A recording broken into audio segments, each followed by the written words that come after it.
তুমি মুসলিম তুমি হরি বলতে পারবে না, তুমি খ্রিস্টান তুমি হরি বলতে পারবে না। দেখে এসো মায়াপুরে যত বিদেশিরা আছে না সব খ্রিস্টান ধর্মী মানুষ, তারাও হরি বলছে, বাধা নেই। আমার মহাপ্রভু যদি জাত ধর্মের বিচার করতো চাঁদ কাজী উদ্ধার হতো না। কৃষ্ণ ভক্ত সন্তান ঘরে আনতে গেলে আগে নিজেদেরকে ভক্ত হওয়া লাগে। এখনকার তো স্বামী যদি বলে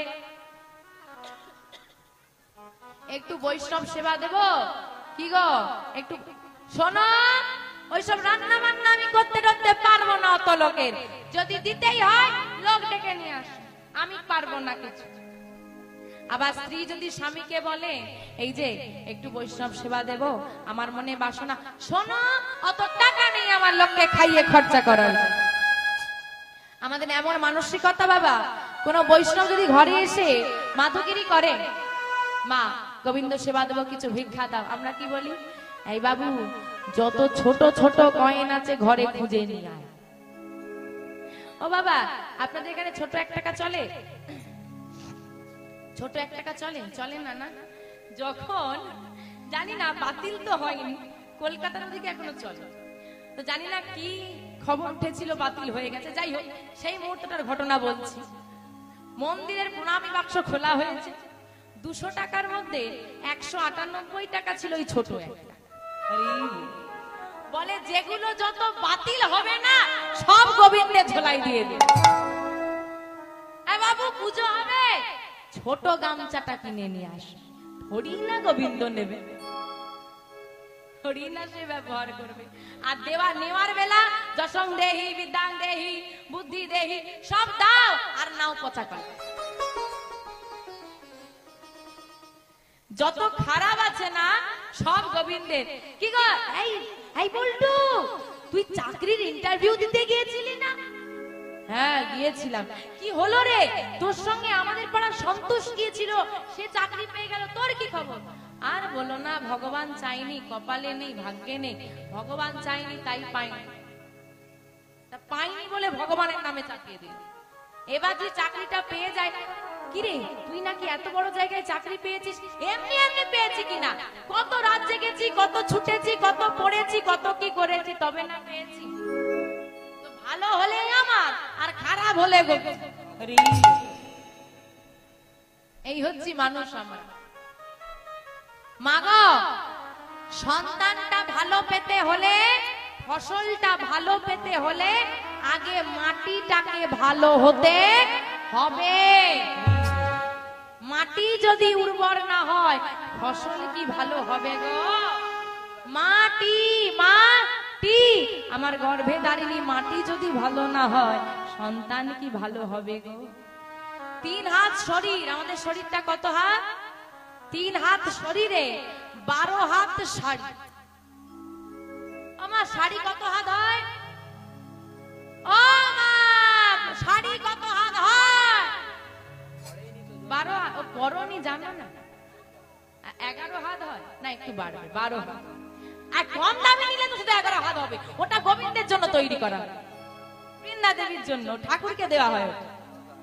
10 হাত 11 হাত তো ছোট হবে, কম দাম, ওটাই দেব, নিজে পড়বো তো ভালো। তাই এই হরিনামে কোনো জাত ধর্মের বিচার নাই। তার প্রমাণ ঠাকুর হরিদাস, হরিদাস ঠাকুর হরিদাস কাজীর ছেলে, সেও বুঝি ডুবে গেল।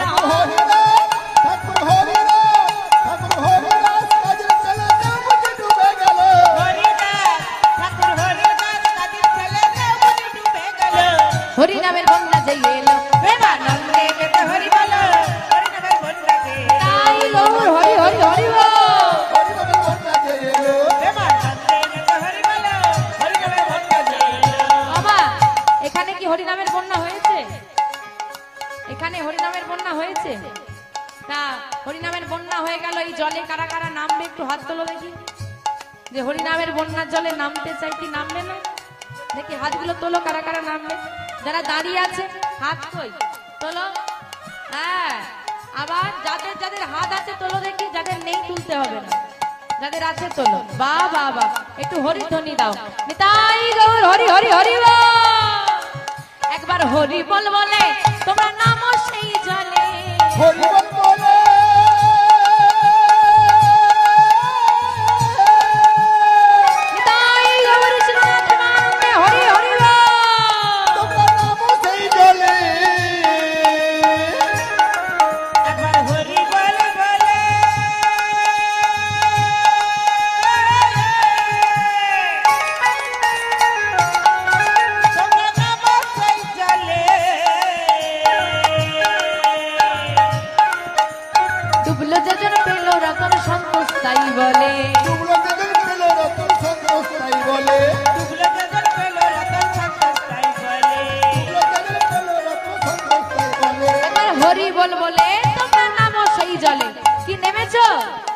হরিনামের জলে নেমেছো, ডুবেছো? আচ্ছা ডুবেওছো, রতন পেয়েছো? রতন পাইনি কেন? কারণ আমরা বাবা হরি নাম করি, সারাদিন হরি হরি, রাতের বেলায় চুরি করি। এই হচ্ছে হরি নামের দশা। লোক দেখলেই হরি হরি বলবো, আর ঘরের ভেতর ঢুকে গেলেই আর কিছু নেই। এরম ভাবে কি আর হরি নামে জলে নামলে গো গোবিন্দ পাওয়া যায় গো, গৌর চরণ রতন পাওয়া যায়? শুধু হরি নামে ডুবলে হবে না, আমরা ডুবে হাবু ডুবু খাই, আর ডুবুরি ডুবে রতন তোলে। কেন না? তারা ডোবার মতো করে ডোবে, আমরা সেটা পারি না। তাই শুধু এই হরিনামের জলে ডুবলে হবে না, কি করতে হবে জানো? ডোবার মতো, ডোবার মতো, ডোবার মতো ডুবলে বুঝিস রতন পেল।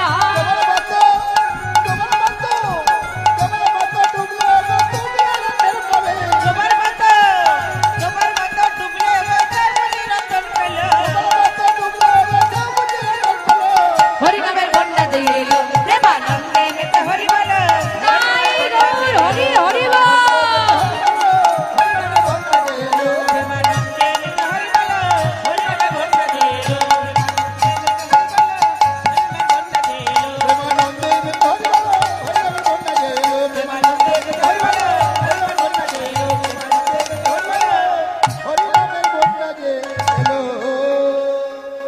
আমা নাম গাইছে আর বনমাঝে খেলা করছে। এদিকে হারাই পণ্ডিতের ঘরে একজন অচেনা বৈষ্ণব এসে ডাক দিচ্ছে, পণ্ডিত, পণ্ডিত, পণ্ডিত, পণ্ডিত, বাড়িতে আছো? বেরিয়ে এসেছে হারাই পণ্ডিত। কে ডাকছেন আমায়? তুমি, তুমি কি হারাই পণ্ডিত? হ্যাঁ হ্যাঁ, আমি আমি কিছু বলবেন? একটা কথা বলার ছিল পণ্ডিত। বলুন। আসলে আমি অনেক দূর থেকে আসছি, আজ 3 দিন আমি অভুক্ত। অভুক্ত মানে খাওয়া দাওয়া হয়নি, উপবাস। তা তুমি যদি কিছু মনে না করো একটা কথা বলি? বলুন না, মনে করার কি আছে? যদি তোমার কোনো অসুবিধে না থাকে, আজ মধ্যাহ্নে আমি কি তোমার গৃহে একটু প্রসাদ পেতে পারি? জি জি জি, মনে করার কি আছে? এ তো আমার সৌভাগ্য, আমি বৈষ্ণব সেবা দিতে পারবো, এ তো আমার পরম পাওয়া। পদ্মা, পদ্মা আসুন, ভেতরে আসুন, ভেতরে আসুন। পদ্মা, কোথায় গেলে গো তুমি? পদ্মাবতী মা বেরিয়ে এসেছে। ও স্বামী, ডাকছো? হ্যাঁ ডাকছি তো। পদ্মা, একজন বৈষ্ণব ঠাকুর এসেছে, তুমি একটু ঘরে যাও, ঘরে গিয়ে সেবার ব্যবস্থাটা করো। পদ্মাবতী মা তাড়াতাড়ি ঘরে গিয়ে একটা পবিত্র পাত্রে জল নিয়ে এসেছে, আর নিজ শ্রী হস্তে সেই বৈষ্ণব ঠাকুরের চরণ দুটো ধুইয়ে দিচ্ছে স্বামী স্ত্রী দুজনা। মাগো, দেখতে হবে কোন পরিবারে, কোন ঘরে আমার গৌর হরি দাদা বলরাম এসেছে। সবার ঘরে কি আসে বাবা? ঘরে ঘরে